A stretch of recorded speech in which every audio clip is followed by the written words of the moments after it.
কি ভাবো বাড়া তুমি আবার? শালা আমি ওইরকমই ভাবে না ভরি যদি 50 লাখ টাকা জরিমানা লাগে তাহলে ভরি দিলে তো মনে হয় 1 কোটি টাকা লাগবে শালা।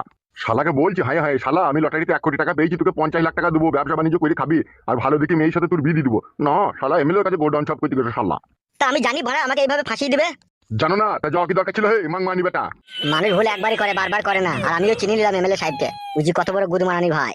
তুমি গুদমারানির ভাইয়েরও দোষ আছে, তোমার গায়ে বাল বেরোনি ফেদা বেটা। আমি লটারিতে 1 কোটি টাকা পেয়েছি, কোন পাড়ার লোক সবাই আমার হিংসা করবে, গ্রামের লোক সবাই আমার হিংসা করবে, হিংসা করি তো তোকে এমএলএ সাহেব ফাঁসাই লবে। যা আমার হয়েছে বাদ দাও না, কথাটা হইলো তো। এ চুবলো আজল মারানি, তুই কথা বলি না, তোর কথা ভালো লাগছে না।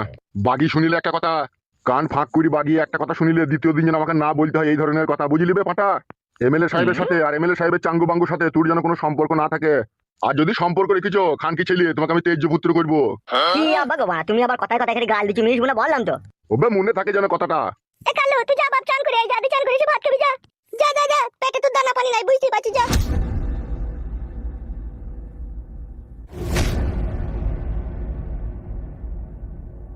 আরে মাং মারানি জাঙ্গিয়া ভাতারি সব কথার উপরে কথা দিস কেন লো? হ্যাঁ তোকে শাসন করতে হবে না, ফের পুনরায় যদি আবার এরকম কাজ করে বসে তাহলে তো পথের ভিখারি হয়ে যাবো আমি। তুমি তো সবই জানছো ছেলেটাকে ফাঁসানো হয়েছে, তারপরে আবার এত গালাগালি দেওয়ার কি দরকার বলো? অফিসার কি বললো যে ও শালা নিজেই ফাঁস থেকে এসে, তাহলে ও শালাকে যদি আবার কোনো মাগি যদি আবার ইশারা করে ডাকে ও শালা তো চলে যাবে, ওকে যা বুঝা গেছে। ও আর যাবে না, এবার তুমি দেখে শুনে একটা বিয়ে শাদী দিয়ে দাও, দিতে সংসার পাতি বসিয়ে দাও। শালা খানকি ছেলে বিয়ে দিতেই তো ভয় লাগছে আমার, আবার যদি কোনো দুর্ঘটনা ঘটিয়ে বসে। না গো ও আর এইসব করবে না, বিয়ে শাদী হয়ে গেলে তখন ভালো হয়ে যাবে না, নিজের সংসার পাতি হয়ে যাবে তখন ভালো হয়ে যাবে ও। আমি আজই ঘট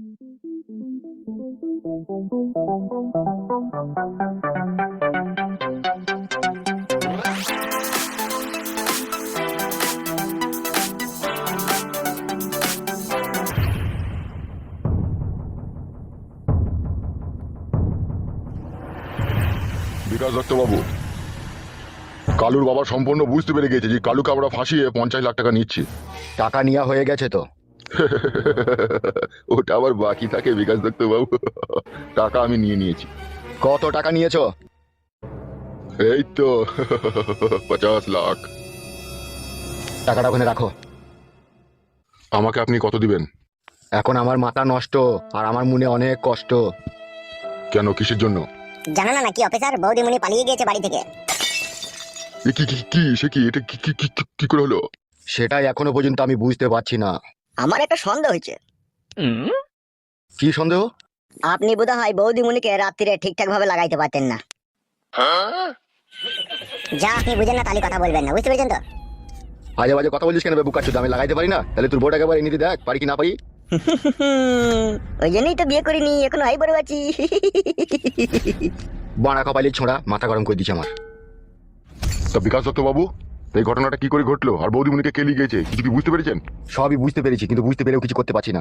কেন কিছু করতে পারছেন না? ও শরীরের বাচ্চা আমার বউকে নিয়ে কোথায় চলে গেছে তা আমি খুঁজেই পেছি না। কেন বাড়িতে মা বাবা আছে তো, মা বাবাকে ধরে আনুন, কান টানলে মাথা আসবে, জানেন না নাকি আপনি? ওদিকে টেনে কিছু হবে না, ওরাই ওর শত্রু। তাই নাকি? আপনার যা টাকার পর্যন্ত আপনি ওখান থেকে নিয়ে এলেন, আপনি এখন যান, আপনার সাথে এই ব্যাপারে আমি পরে কথা বলবো। উনি আপনার কোনো চাপ নেই, আমি এখন ক্যাশ নেবো না, আপনি আমাকে ফোন পে যা দেওয়ার দিয়ে দেবেন। আচ্ছা ঠিক আছে, আপনি এখন আসুন। ওকে।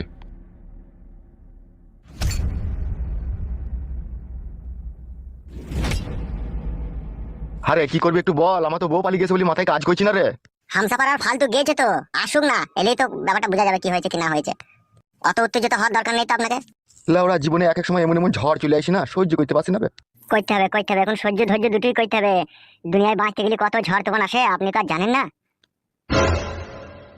কি বলছিস বে? আমি জানি না। জানেন তো, অত অধৈর্য হয়েছেন কেন আপনি? শালা আমার বউকে ঘরের ভিতরে নিয়ে যা মন তাই করছি বে, একটা অরিনারি ছেলে, সেটাও আমাকে সহ্য করতে হচ্ছে বে।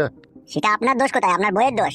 বৌদি যদি সেই ছোড়ার সাথে না গেতো তাহলে তার বৌদি সবকিছু সে দেখতে পেতো না, বৌদি তো গেছে দেখাইতে, এটা বৌদি বেশি দোষী। সে ঢেমুনের পাকানে আমি 1 লিটার পেট্রোল ঢেলি ডেস লাই মেরে দেবো রে, আমার যা রাগ ধরছে। কি বলছেন বড় ভাই আপনি এসব? বৌদিমণির বাল পুড়ে যাবে যে। ইয়ার কি মাটি লাইবে তোমার সাথে? কি জি বলো বড় ভাই তুমি, এইসব ব্যাপারে আবার কেউ ইয়ার কি মারে? তুমি পেট্রোল ঢেলে দেশলাই মেরে দেবে, পুড়ে যাবে, সেটাই বললাম। বাল মুকুচ্ছি তো এখন ইয়ার কি মারি না আমার সাথে, এখন গাঁড় ভেঙে দেবো তোর মেরিয়ে। ভালো কথা বলা মানুষকে দোষ মারা। বড় ভাই সব কেস ঘাবলা হয়ে গেছে। কি করে? কেঁচু খুঁজতে গিয়ে কেউ তো বেরিয়ে গেছে। তার মানে? এই যে আমাদের ফাইল তো, তার বউকে খুঁজে পেয়েছে। কোথা ছিল কোথাও? ওই তো আপনার বউকে জেলে পালিয়ে গেছে, সেই ওকে লিয়ে আইছিল। হ্যাঁ গো কাকা, বিশাল বৈদ্য শালা হারামি আমার বড় গলি পালিয়ে গেছিল, আবার তোমার বড় গলি পালিয়ে গেছে কাকা। শালাকে আস্তি আস্তি মারবেন যদি আপনি ওকে ধরতে পারেন। শালা খানকির ভাই এই 6 মাস থেকে আমার বউটাকে চেটে পুটি খেয়ে নিল, আবার আপনার বউটাকেও লিগেই খেচ্ছে। তাহলে কি করবেন বড় ভাই? কাকা আমি আমার বউকে পেয়ে গেছি, আমি বাড়ি পালাবো কাকা।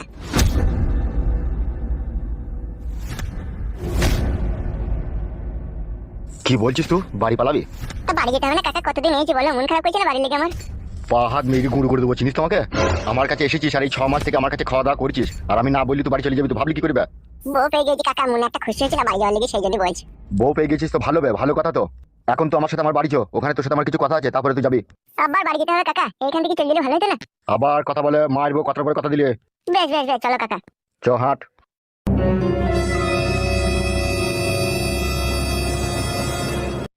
হবে এমএলএ সাহেব আবার ওদিকে কি ঘর মারিতে বাড়ি লিয়ে গেল বে?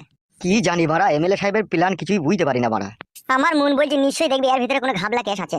আবার এর ভিতরে কিসের ঘাবলা কেস থাকবে বে? তুমি বুঝো না হে শালা, ভালো মালটাকে দেখলিও, দেখে লোভ সামলাইতে পারলি না বলে তোকে সাইড করতে গেল হে। আবার ওর বউ পালিয়ে গেছে, ওই জন্য